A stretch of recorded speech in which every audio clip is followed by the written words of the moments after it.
No one noticed the day Araf stopped dreaming. Not because it was dramatic. Not because the sky cracked open or music swelled in the background. It happened quietly on a random Tuesday morning when his alarm rang at 5:30 a.m. and, for the first time in his life, he didn't imagine a better future while staring at the ceiling. He just got up. Araf was the kind of person people described with kind words that somehow still sounded like condolences. Hard-working, sincere, good-hearted. The kind of guy everyone trusted with responsibility but no one imagined doing anything extraordinary. He lived in a small rented room with a window that faced a brick wall. The paint was peeling. The fan rattled like it was always on the verge of giving up, and the light bulb flickered whenever it felt like reminding him how unstable things were. Every morning, he folded his blanket with military precision, not because he was disciplined, but because control over tiny things felt better than having none at all. His dream had once been loud. He wanted to build something of his own, a business, a name, a life where his parents didn't pretend they were fine with his struggles. There was a time he used to write ideas in a notebook, half-baked plans, hopeful sketches, words like someday and soon written in bold. That notebook now sat at the bottom of a drawer, buried under unpaid bills and rejection letters. Life had worn him down slowly, not with one big tragedy, but with thousands of small disappointments. Applications unanswered, interviews that went great and led nowhere, friends who moved ahead and slowly stopped calling, relatives who asked, "So, what are you doing these days?" with smiles sharp enough to cut. He worked 2 jobs, one during the day at a dull office where time crawled, and another at night at a convenience store where the fluorescent lights buzzed louder than his thoughts. He smiled at customers. He said, "Have a good day."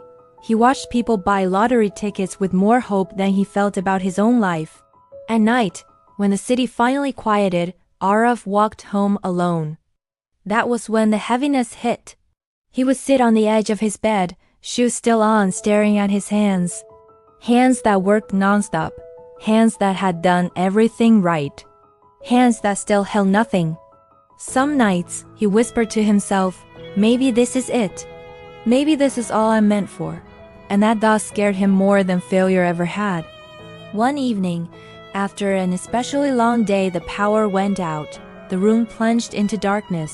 No fan, no light, no distractions. Just silence. Araf laughed bitterly. "Of course," he muttered. "Why not?" He lay back on the bed, staring at the dark ceiling when something unexpected happened. He cried, not the quiet kind, not the controlled kind. He cried the way people cry when they've been strong for too long. His chest hurt, his breathing broke. Years of swallowed frustration spilled out in the dark where no one could see him fall apart. "I tried," he whispered. "I really tried." When the tears finally slowed, exhaustion took over. In that stillness, something inside him shifted, not loudly, not magically, but gently, like a tired voice finally being heard. He remembered something his father once told him years ago when Araf was just a boy afraid of failing an exam. "The road doesn't end just because you're tired," his father had said. "It ends only when you stop walking." Araf sat up.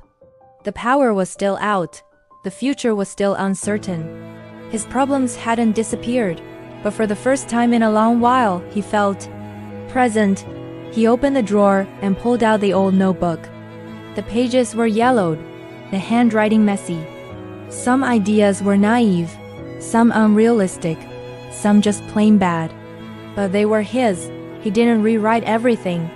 He didn't make a grand plan. He just wrote one sentence on a fresh page. "I will take one small step tomorrow, even if I'm scared."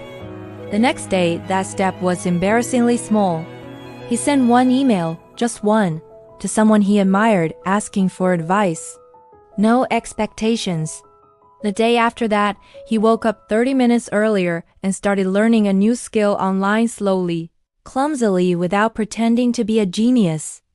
Weeks passed. Nothing exploded into success. No miracle happened, but something else did. He began to respect himself again. He stopped comparing his behind the scenes to everyone else's highlights. He stopped waiting to feel confident before acting.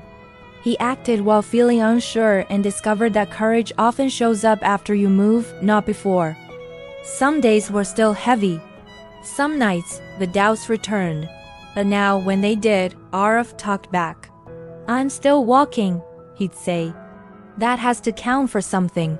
Months later, when an opportunity finally came, not perfect, not easy, but real, Arif almost missed it. Almost talked himself out of trying. Almost.